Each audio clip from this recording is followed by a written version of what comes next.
ಇಡೀ ಕರ್ನಾಟಕದ 28 ಜಿಲ್ಲೆಗಳಲ್ಲಿ 5 ದಿನಗಳ ಅಲರ್ಟ್ ಘೋಷಣೆಯಾಗಿದೆ. ಈಗಾಗಲೇ ರಾಜ್ಯದಲ್ಲಿ ಮುಂಗಾರು ಮಳೆ ಆರಂಭವಾಗಿದೆ. ರೈತರು ಬಿತ್ತನೆ ಕಾರ್ಯದಲ್ಲಿ ತೊಡಗಿದ್ದಾರೆ. ಆದರೆ ಮಿಂಚು ಸಿಡಿಲು ಭಾರೀ ಭಯಂಕರವಾಗಿ ಬೀಳಲಿದ್ದು, ರಭಸದ ಗಾಳಿ ಹಾಗೂ ಸುಳಿಗಾಳಿಯಿಂದಾಗಿ ಜಮೀನುಗಳಲ್ಲಿ ಕೆಲಸ ಮಾಡುವ ರೈತರಿಗೂ, ಶಾಲಾ ಕಾಲೇಜುಗಳಿಗೆ ಹೋಗುವ ವಿದ್ಯಾರ್ಥಿಗಳಿಗೂ ಹಾಗೂ ಮನೆಗೆ ಹೊರಗೆ ಯಾವುದೇ ಕೆಲಸಕ್ಕೆ ಹೊರಡುವ ಪ್ರತಿಯೊಬ್ಬರಿಗೂ ಹವಾಮಾನ ಇಲಾಖೆ ಮುನ್ನೆಚ್ಚರಿಕೆಯ ಕ್ರಮಗಳನ್ನು ತೆಗೆದುಕೊಳ್ಳಲು ಸೂಚಿಸಿದೆ. ರಾಜ್ಯದಲ್ಲಿ ಮುಂಗಾರು ಚುರುಕಾಗಿದೆ.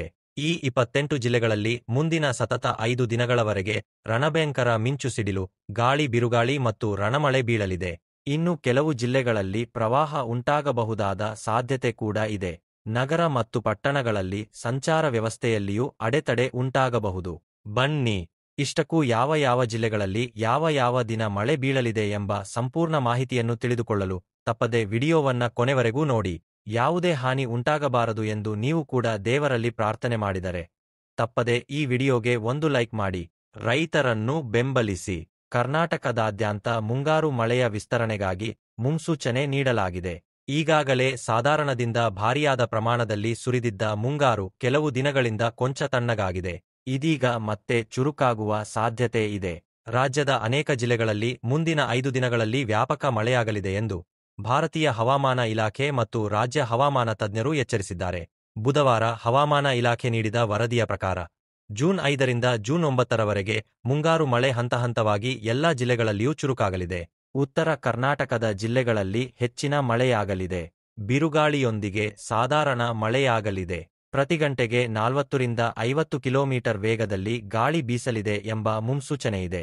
ಉತ್ತರ ಒಳನಾಡಿನ ಜೊತೆಗೆ 3ನೇ ಮತ್ತು 4ನೇ ದಿನ ಉಡುಪಿ, ಉತ್ತರ ಕನ್ನಡ ಹಾಗೂ ದಕ್ಷಿಣ ಕನ್ನಡ ಜಿಲ್ಲೆಗಳ ಕರಾವಳಿಯನ್ನು ಹೊರತುಪಡಿಸಿ ಉಳಿದ ಎಲ್ಲಾ 28 ಜಿಲ್ಲೆಗಳಲ್ಲಿಯೂ ಅಲ್ಲಲ್ಲಿ ಹಗುರ ಹಾಗೂ ಸಾಧಾರಣ ಮಳೆ ಸುರಿಯಲಿದೆ. ಗಾಳಿಯ ವೇಗ ಹೆಚ್ಚಿರಲಿದೆ. ಇದೇ ವೇಳೆ ಕರಾವಳಿ ಭಾಗದಲ್ಲಿ ಹೆಚ್ಚಿನ ಪ್ರಮಾಣದಲ್ಲಿ ಜೋರುಗಾಳಿ ಬೀಸಲಿದೆ. ಆದರೆ ತುಂತುರು ಮಳೆಯಾಗಬಹುದು. ಭಾರಿಯಾದ ಮಳೆಯ ಲಕ್ಷಣಗಳು ಇಲ್ಲವೆಂದು ಹವಾಮಾನ ಇಲಾಖೆ ದೃಢಪಡಿಸಿದೆ. ಈ ಜಿಲ್ಲೆಗಳಲ್ಲಿ ಜೋರು ಮಳೆಯ ನಿರೀಕ್ಷೆ ಇದೆ.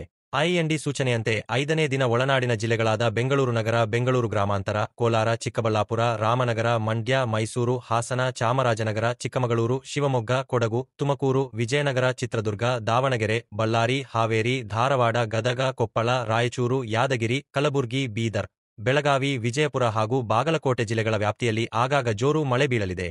ಕೆಲವೆಡೆ ಹಗುರದಿಂದ ಸಾಧಾರಣ ಮಳೆಯಾಗಲಿದೆ. ಈ ಮೂಲಕ ರಾಜ್ಯದಲ್ಲಿ ಮುಂಗಾರು ಮಳೆ 2ನೇ ಬಾರಿಗೆ ಹೆಚ್ಚಾಗಿ ಸುರಿಯುವ ನಿರೀಕ್ಷೆಯಿದೆ. ಇನ್ನು ಬೆಂಗಳೂರು ನಗರ ವಾತಾವರಣದ ಬಗ್ಗೆ ಪ್ರತ್ಯೇಕವಾಗಿ ನೋಡಿದರೆ ಮುಂದಿನ 48 ಗಂಟೆಗಳ ಕಾಲ ಆಗಾಗ ಬಿಸಿಲು ಜೊತೆಗೆ ಮಬ್ಬು ವಾತಾವರಣ ಹಾಗೂ ತಂಪು ಗಾಳಿ ಕಂಡುಬರಲಿದೆ. ಕೆಲವೆಡೆ ಲಘು ಮಳೆಯಾಗುವ ಸಾಧ್ಯತೆ ಇದೆ. ಇದರ ಹೊರತಾಗಿ ಎಲ್ಲಿಯೂ ಜೋರು ಮಳೆ ಆಗುವುದು ಅನುಮಾನವಾಗಿದೆ.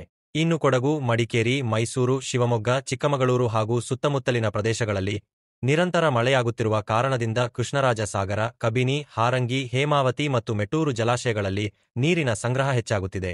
ಕೆಆರ್ಎಸ್ ಡ್ಯಾಂ ಮತ್ತು ಕಬಿನಿ ಜಲಾಶಯದಿಂದ ನೀರನ್ನು ಬಿಡುಗಡೆ ಮಾಡಲಾಗಿದೆ. ಡ್ಯಾಂ ಕೆಳಭಾಗದ ಜನರಿಗೆ ಎಚ್ಚರಿಕೆ ನೀಡಲಾಗಿದೆ ಎಂದು ನೀರಾವರಿ ನಿಗಮ ಮಾಹಿತಿ ನೀಡಿದೆ.